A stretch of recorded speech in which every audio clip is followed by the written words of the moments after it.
halkani waa isgoyska Zobe Eki Zobe hadda waxa loo yaqaanaa 14 Oktoobar 2 sano ka hor 14 bishii Oktoobar 2017 waxa ka dhacay qarax aad u weyn qarax loo adeegsaday gaari walxaha qarxa laga soo buuxiyay oo loori ah gaari TM ah oo ay saarnaayeen walxaha qarxa oo aad u fara badan waxa uu ahaa qarixii ugu xumaa abid ee ka dhaca waddankeena Soomaaliya waxa uu ahaa qarixii ugu khasaaraha iyo dhimashada badnaa ee ka dhaca qaaradda Afrika waxana uu ahaa qarixii labaad ee argagixiso ee ugu dhimashada badnaa dunida marka laga soo tago qarixii September 11 2001 ka dhacay waddanka Mareykanka halkan aan taaganahay ayaa gaarigaasi uu ku qarxay waxana uu geystay khasaare dhimasho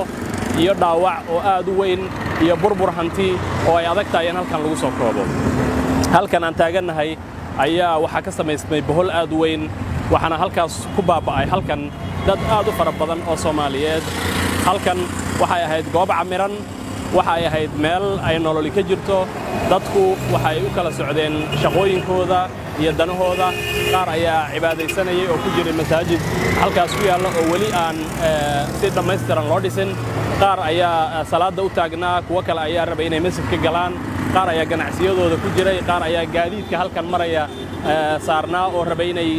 u socdaalaan meelihii ay danaha ka lahaayeen businessyo aad u fara badan ayaa halkan camirnaa maalinkaas maalin kadib ayaa nimid goobta uu qaruxu ka dhacay goobtii dhibaatadii October 14 ay ka dhacday sidan ayuuna ahaa muuqaalkoodii bal haddii aan maanta isbarbardhig ku sameeyno sidii uu ahaa ama qasaarihii uu geystay qarixii October 14 2017 ka dhacay halkan aanu isla fiirino sidii bal maalinkaas uu ahaa markii aan hawada ka sawirnay oo aan tilmaan ka bixinay qasaarihii qaraxaasi uu geystay kadibna waxa aan sidoo kale ka hadli doonaa maanta sida uu yahay xaalku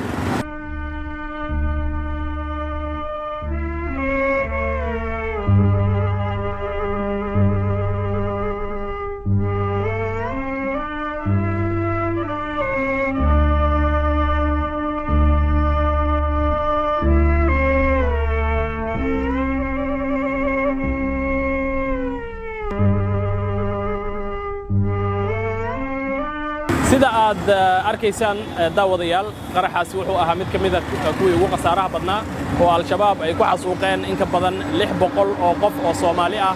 sidoo kale ay ku dhaawaceen in ka badan tiro aad u fara badan oo kale hanti aad u fara badan ay ku burburiyeen maanta oo aan taaganahay 2 sano kadib waxa aan tilmaan ka bixin karnaa sida uu yahay xaalka isgoyska Zobe ama isgoyska 14 Oktoobar noloshu waxay ku soo noqotay si caadi ah laamigii ay burburiyeen maalmo kadib waa la dhisay dhismayaashii halkan dhulka la sinmay barigaas hadda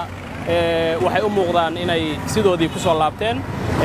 qaarkood way ka qurux badan yihiin sidii ay markii hore ahaayeen oo waxa loo dayactiray ama loo design gareeyay si aad uga qurux badan sidii markii hore